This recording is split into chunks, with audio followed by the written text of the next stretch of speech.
Hello, magical friends. Welcome back to another vlog.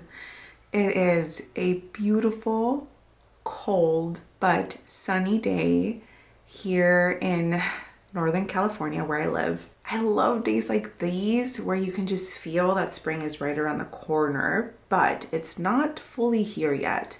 There are flowers popping up everywhere around my home, but it is still cold, it is still raining, and I love these days. These are such nostalgic days for me. They kind of feel like when autumn is on its way. Autumn is my favorite season. When autumn is on its way and you just gently start seeing all the leaves turning color. This time frame right now that we're living in, at least where I live, is one of those moments where spring is on its way, but not fully there. It's just hinting at you. I feel so alive this morning, so awake and so ready for the day that I am spontaneously filming. I wasn't planning on filming another video so soon, but I was hit with inspiration and I thought, you know what? I'm going to bring my YouTube friends along. So today, friends, today feels like one of those days where I just need a spiritual upliftment. So this is going to be more so a witchy vlog. I have a couple of spiritual witchy things I need to get done in my home.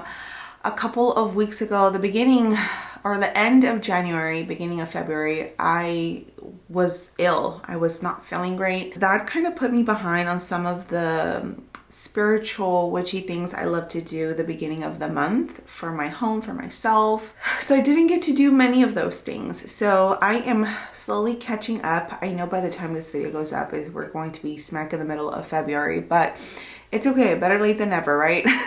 I still want to give that aura, that essence to the spirit of my home, give it a good cleanse. And for me, one of those things means tending to the altars in my home. I do keep two altars in my home. One is a deity altar, which is home to the deities that I honor. And then my other altar is an ancestral altar. So today I will be cleansing and just refreshing those spaces with some candles, with some fresh flowers, burning some copal, some incense, which is my favorite thing to do, just to bring more of that energy into the home and also to just honor these sacred places in my home, my altars. I also need to refresh my protection bowl. I do keep a protection bowl in my home. And I haven't refreshed that in a couple of days. It's super simple, but I do need to give that bowl a quick little refresher and cover all my bases in my house. And then lastly, I do want to do a bit of journaling, a bit of just mindful reset, maybe some oracle pulls, some journaling, some scrapbooking, just setting my goals for the month, even though we are like on the second week that I'm filming this into February. But it's okay. I just want to get everything that's going on up here, everything that's going on in here and into my journal, scrapbook it and jot some ideas down, jot some feelings down. And I just know that I will be feeling even more better after that. There's nothing better like a good spiritual reset, like a good just spirit home reset. It's one of my favorites. So as always, I hope that you enjoy the vlog, friends.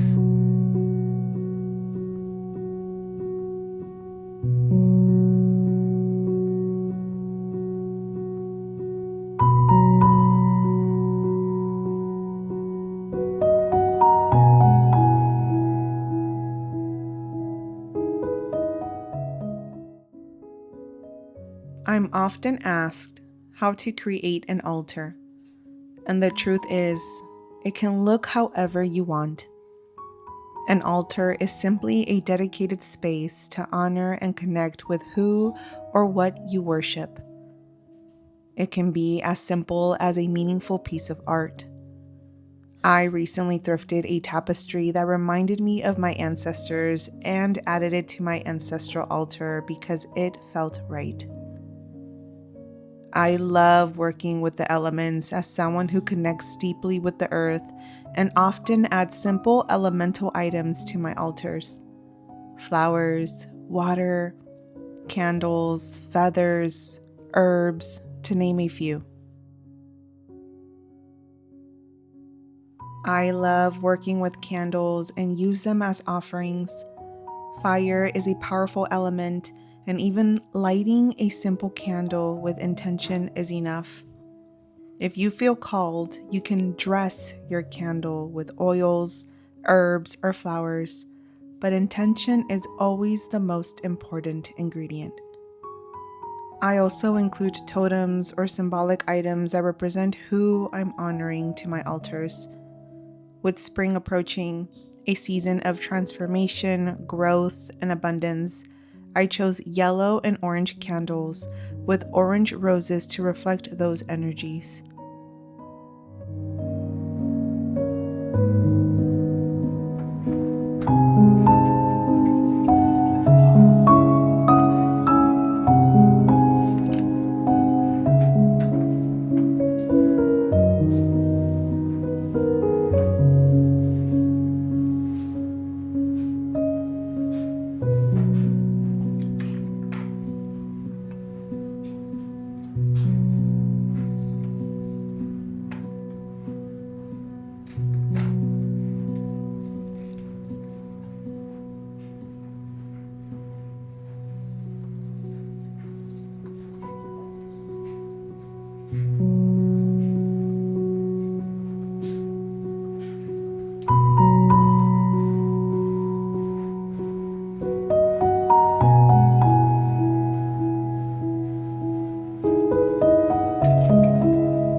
From my deity altar, I added a candle and fresh flowers, set my intention, and paid my respects.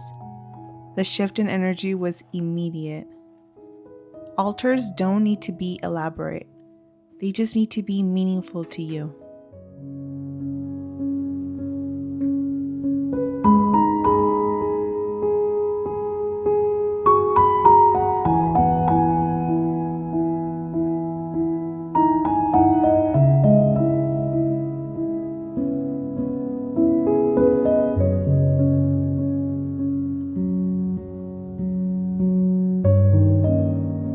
Now that the altars are nice and refreshed and the energy there just feels beautiful and soft, I am going to refresh my protection salt bowl that I keep by my front door. I like to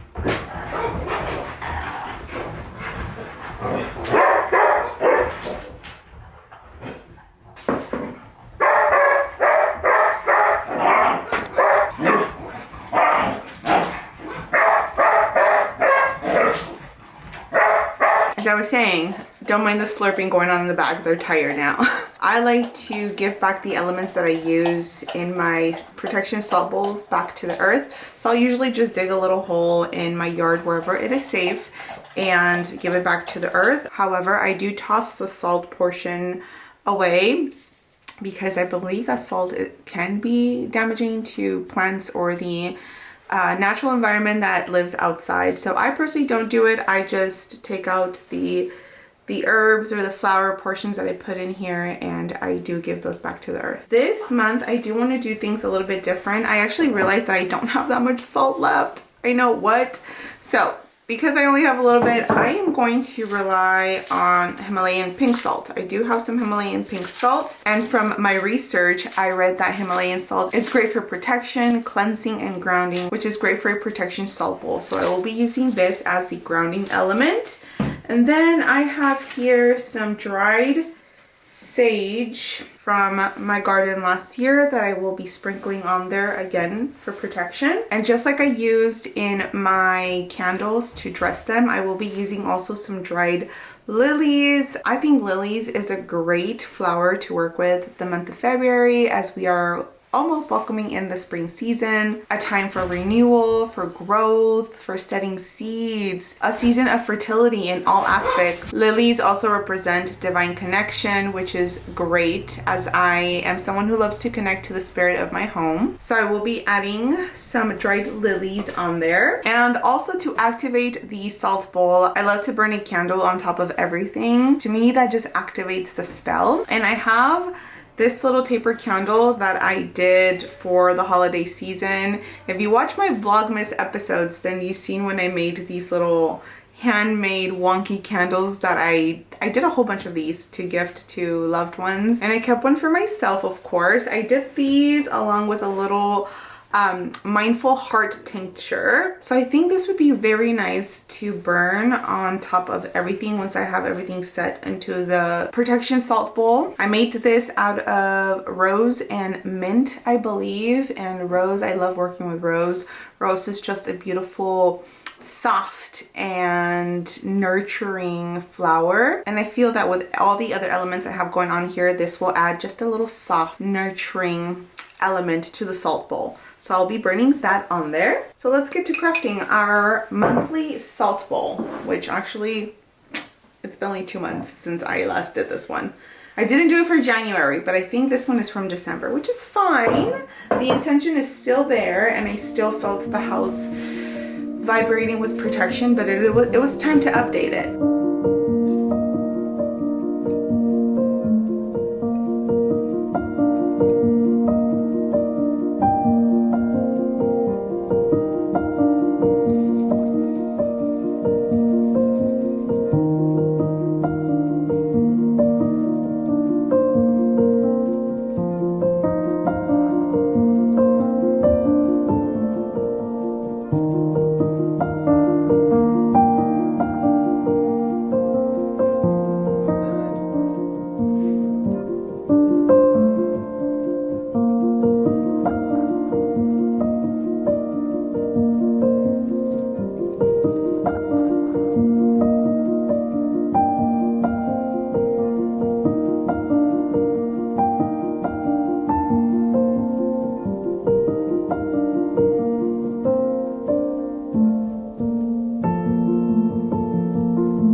I'm excited to share that my snail mail club, Dancing Daughter Dispatch, is now open for February.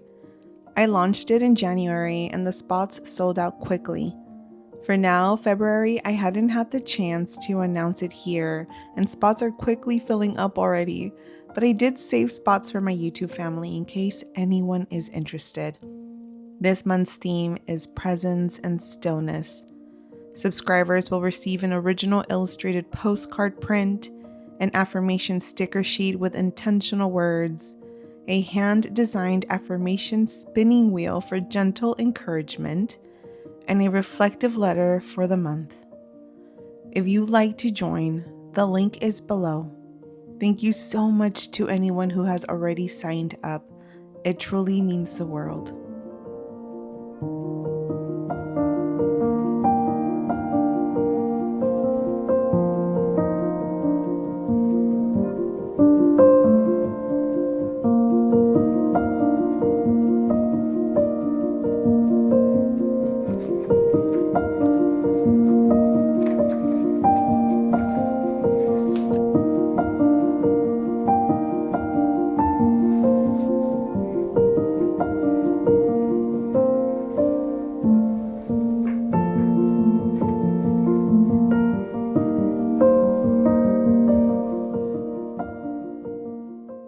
If you're looking to deepen your connection to your intuition, I recommend working with oracle or tarot cards.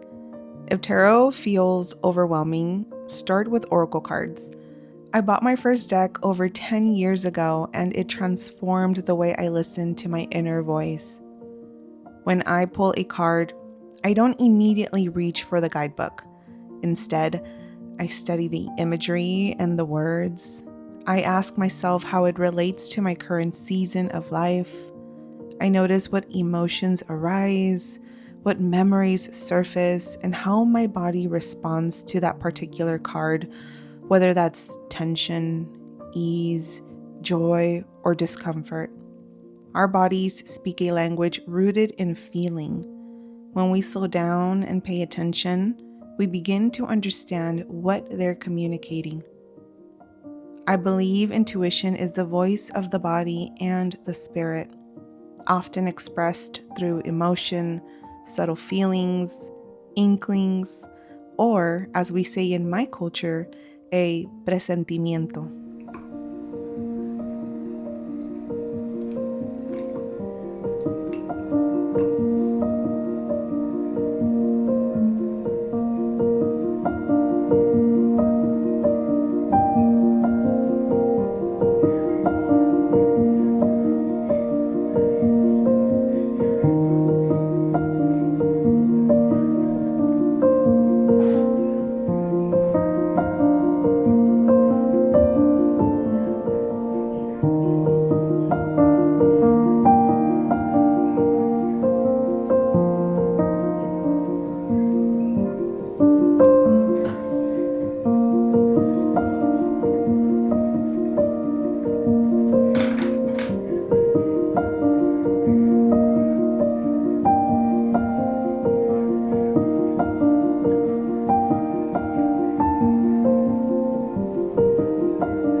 It is several hours later, friends. I took the pups to the park for them to get a good run in because the next couple of days are going to be raining.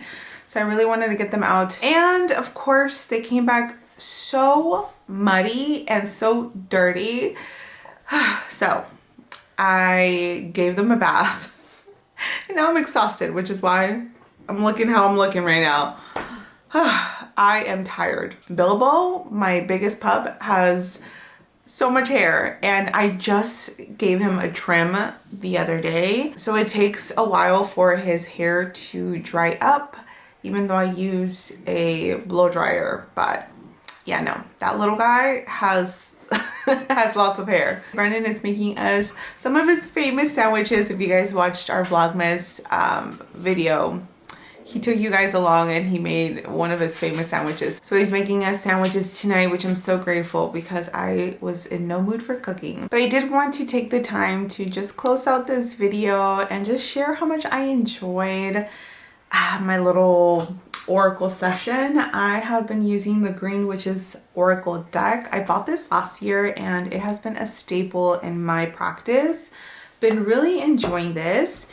And I had so much fun. I had so much fun just journaling about the cards that came through. The cards that came through were Rosemary, which represents remembrance, loyalty, and faithfulness.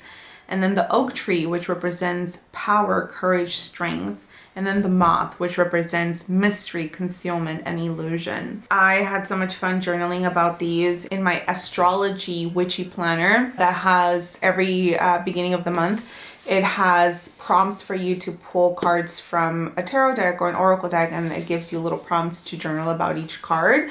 And of course, I didn't do it at the beginning of February, so I really wanted to take the time to do it now. And the messages that came through, you guys, just resonated so deeply. I feel like where I am in my life today, I am being called to be courageous, to step into my power. And I've mentioned a little bit before in previous videos, if you've been following my journey, then you've probably already heard this message, how I feel like I have been living in my comfortable stage, in my comfortable era, which has been so nice. But this year, or in this season of my life, I am being called to be courageous and to step into my power. And oftentimes that calls to be more assertive, to just put myself out there, to take a chance, to do something different, to be more spontaneous. And oftentimes that can be scary, especially as someone who tends to just be comfortable and staying in her bubble. But I am taking a chance. I'm taking a chance on myself this year. I am pursuing things that I have often pushed to the side. I am not limiting myself to the circumstances of what life can be. And I am, as some might say, being delulu and and just going for it. I really want this year to be the year that I just go for it. I am someone who oftentimes can make excuses as to why something might not work, or I try to find the runaround on some things. And I really want this year just to be the year where, even if there seems to be some barriers or obstacles along the way, I am not going to overthink it, because I am quite a bit of an overthinker. I am just going to go for it. I am going to be delulu and affirm that it is possible, and that what is meant to be for me will be for me, and reveal itself in my path, and let that just be the story. I am slowly surpassing my mid-30s, and I feel like I'm getting this beautiful, energizing energy, this very spontaneous energy. And it reminds me of that energy that I had in my 20s, but it feels different. I am so much wiser, I would say. I know I've grown so much, so it feels very refreshing to have this very spontaneous energy, but it comes with wisdom, if that makes sense. So I am holding on to that, and I'm running with that, and it just makes me very excited for the future. It makes me very excited for myself, for my family, for what this means in my creative career, what this means in my personal life. It's all just good, friends. I am very excited, and this was just exactly the journaling little session that I just needed. I also love how my little monthly spread came out.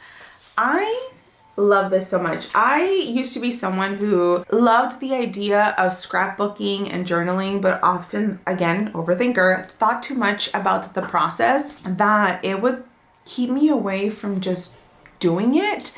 I would skip on journaling because I knew that with journaling came having to think about what colors I'm going to use, think about what stickers I want to use, and I didn't want to do that. It sort of hurt my brain sometimes to think that, okay, if I journal right now or I sit down to scrapbook, I'm going to have to make decisions. I'm a Gemini, you guys. Decisions can be hard for me. So what I've been doing lately is just going for it. I'm not even thinking about it. When I catch myself overthinking, I take a pause, I take a deep breath, and honestly, I'll just close my eyes and grab whatever sticker comes into my hand, whatever I touch from my scrapbook box, whatever color is near me, even if the colors don't match. I used to be so worried, like, oh, the color spreads need to match. Everything just needs to be so harmonious. But you know what? No. Lately, like I said, I am just going for it. Whether it matches or not, who cares? The point is to just dump, to just be creative, to be messy, and to just put everything that's going on in here onto here. And I did a pretty simple one because I had my little affirmation spinning wheel that is part of my February snail mail, and that took up a lot of space, so that was nice. And then I just did a couple of little goals that I have for the month and things to look forward to for the month. I love doing goals and things to look forward to for each month, and this was nice. And I just put my little stickers that are part also of my snail mail as my monthly affirmations, and that was it, friends. Very simple, very easy. I really want to make it a goal to scrapbook every beginning of the month. I did January's and now I did February's. So let's hope I can keep track of this, because before January, it was October. And that was the last one I did. So I really want to keep up with this year. I really hope that you guys enjoyed this vlog. This was more of a casual day in the life type of vlog, so I really hope that you guys enjoyed it. To close out this video, let me know one thing that you are looking forward to this month. Remember, friends, that you can create the life that you want because you are so deserving of it. I will be seeing you in another video very, very soon. Until then, take care and bye for now.